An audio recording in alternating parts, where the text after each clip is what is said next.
Salut à toi, aujourd'hui on se retrouve pour une courte vidéo sur 3 accessoires qui selon moi sont indispensables en vidéo. On commence par le plus important des trois, les batteries. Alors oui, forcément vous avez une batterie pour une caméra, mais je vous conseille d'en avoir plusieurs, au moins deux, tout simplement parce que une ne vous suffira jamais.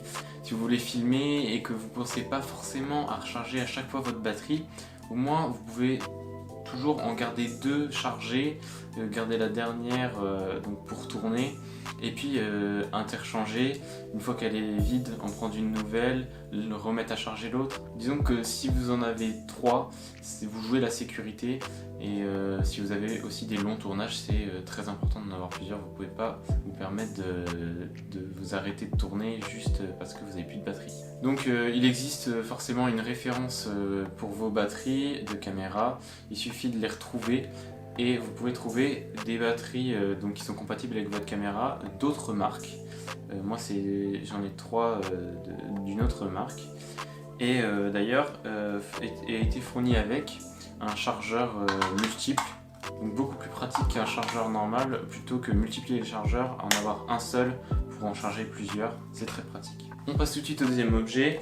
Le deuxième objet, c'est un range carte SD. Donc moi il est sous la forme d'un couteau suisse, mais il existe aussi sous d'autres formes. Alors forcément très pratique pour ne pas perdre vos cartes SD si vous en avez plusieurs. Moi ça m'est déjà arrivé d'en perdre. Et donc toutes vos cartes sont au même endroit, tous vos rushs sont au même endroit. Donc forcément vous avez moins de chances de perdre vos cartes SD puisqu'elles sont toutes rangées au même endroit. Et j'ai choisi ce format là plutôt qu'une pochette, tout simplement parce que ça tient dans la main, donc ça prend moins de place quoi. Dernier objet, alors tout aussi important que les batteries. Alors vous servez sûrement de chiffonnettes de lunettes par exemple, ou pire d'ailleurs, pour nettoyer vos optiques. Et alors moi j'ai avec moi donc un lens pen.